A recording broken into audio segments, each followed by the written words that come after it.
Assalamualaikum warahmatullahi wabarakatuh. Anak sekalian yang Bapak banggakan dan Bapak cintai, alhamdulillah kita masih bisa bertatap muka dan kegiatan yang sudah rutin yaitu belajar. Semoga belajar kita mendapat ridho dari Allah Subhanahu wa taala dan kelak berilmu yang bermanfaat. Sebelum kita memulai belajar kita, mari kita berdoa dulu agar dalam kehidupan kita ini kita selamat dunia, selamat akhirat, dan dapat berkah dari Allah Subhanahu wa taala. Teman-teman sekalian yang Bapak banggakan dan Bapak cintai, pada pertemuan kali ini kita akan membahas tentang menghidupkan nurani dengan berpikir kritis, mengacu pada Quran surat Al-Imran ayat 190 dan 191 ya, bahwa kita dalam menghidupkan nurani dengan berpikir kritis, dalam peta konsep pertama kita harus berpikir kritis. Acuannya Al-Imran 191, kemudian menganalisa tentang Quran Al-Imran 190, 191, kemudian manfaat berpikir. Anak sekalian yang Bapak banggakan, mari kita mulai dengan judul tadi, menghidupkan nurani dengan berpikir kritis. Allah Subhanahu wa taala telah menciptakan kita dengan bentuk yang sangat sempurna, yaitu fi ahsani taqwim. Bahwa Allah ketika menciptakan kita dibentuk oleh Allah, diciptakan oleh Allah dengan bentuk yang sangat sempurna, malahan lebih sempurna dari makhluk-makhluk yang lainnya. Salah satu yang menjadi penyebab kita lebih sempurna dari makhluk yang lainnya karena kita yaitu dilebihi oleh Allah, dibekali oleh Allah, yaitu akal dan pikiran. Maka ketika Allah menciptakan ya, akal dan pikirannya ada pada diri kita, maka akal dan pikiran itu harus dimanfaatkan dalam hal yang positif, dalam hal yang baik. Sebab dengan akal manusia bisa membedakan mana yang baik, mana yang buruk. Dengan akal manusia dapat membedakan mana yang hak, mana yang batil. Dengan akal manusia bisa membedakan mana yang hak kita dan mana yang bukan hak kita. Itulah keunggulan manusia. Mari kita cermati, yaitu yang berhubungan dengan berpikir kritis, mengacu kepada Quran surat Al-Imran ayat 190 dan 191. A'udzu billahi minasyaitonir rajim. Bismillahirrahmanirrahim. Inna fi khalqis samawati wal ardh wa ikhtilafil laili wan nahar la ayatil li'ulil albab. Alladzina yadhkurunallaha qiyaman wa qu'udan wa 'ala junubihim wa yatafakkaruna fi khalqis samawati wal ardh. Rabbana ma khalaqta hadza batila subhanaka faqina adzabannar. Anak sekalian yang Bapak banggakan, kalau kita lihat dari inna fi khalqis samawati, sebelum kita menceritakan arti inna itu ada nun di tasdid, yaitu berarti bacaan gunah. Huruf gunah ada dua, nun di tasdid dan nun tasdid. Fi di sana termasuk mantobi'i, yaitu huruf mantobi'nya iya. Huruf mantobi'i ada tiga, alif, waw, iya, awaya dengan panjangnya 1 sampai 2 harokat. Dari hukum mad terbagi dua, mad asli atau mantobi'i, yang kedua mad far'i. Kalau mad far'i cabangnya ada 14 atau 13. Apa itu mad? Mad dalam arti bentuk ya diartikan secara bahasa panjang.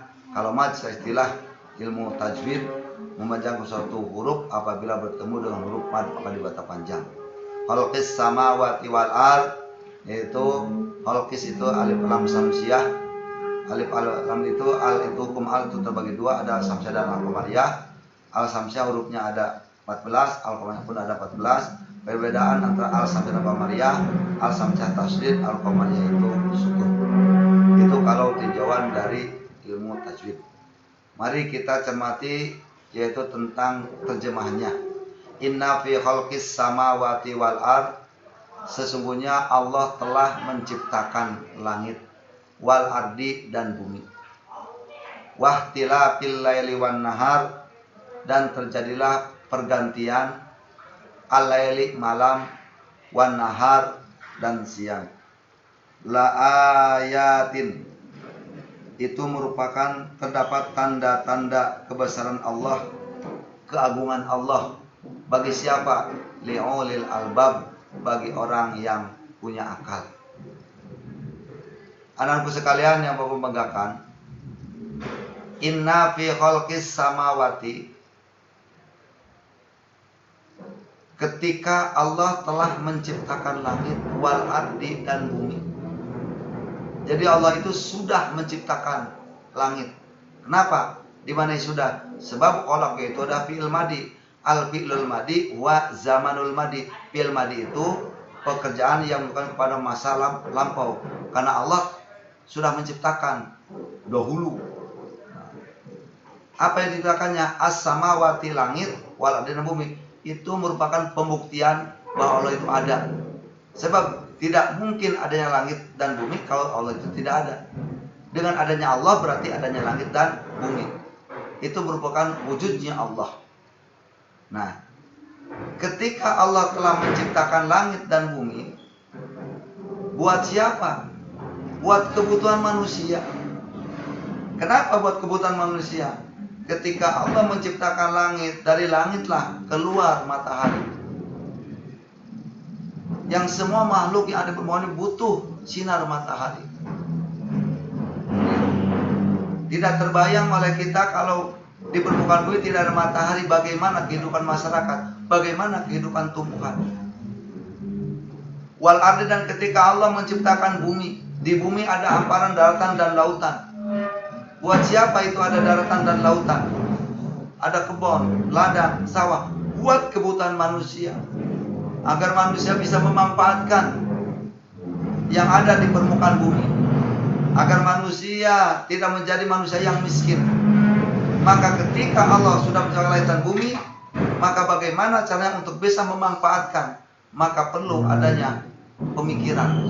Maka manusia dituntut oleh Allah untuk berpikir kritis, untuk memanfaatkan sumber alam yang ada di permukaan bumi ini. Nah, sekalian Bapak-bapak banggakan,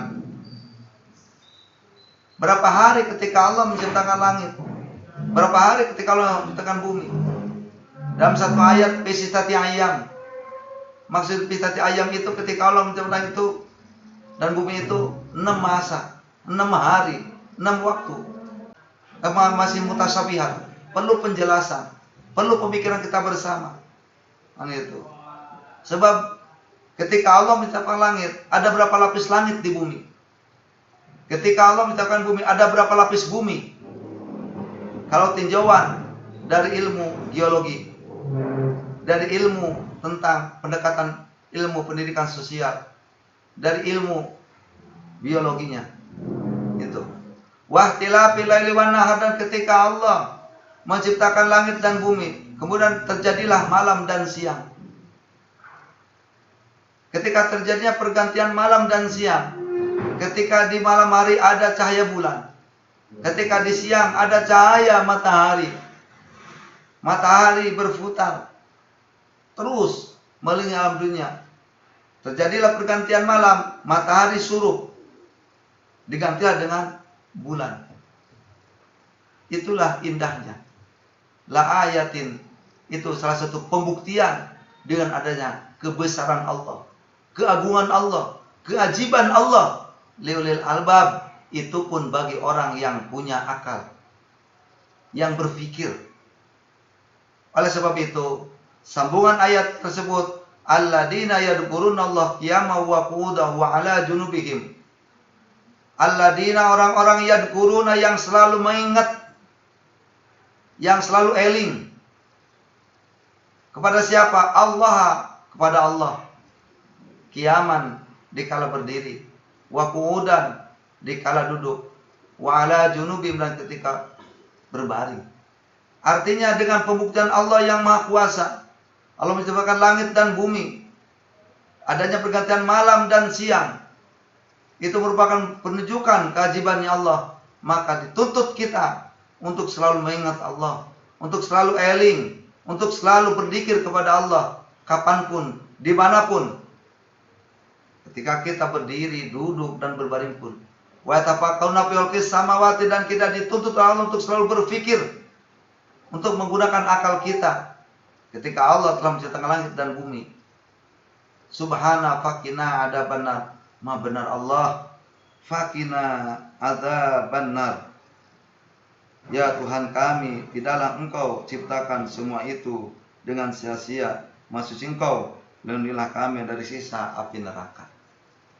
Anak-anak sekalian yang Bapak banggakan, itulah barangkali pemaparan yang singkat ini.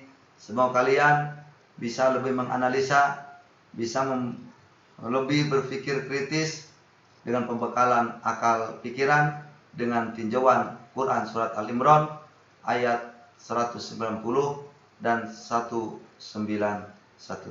Assalamualaikum warahmatullahi wabarakatuh.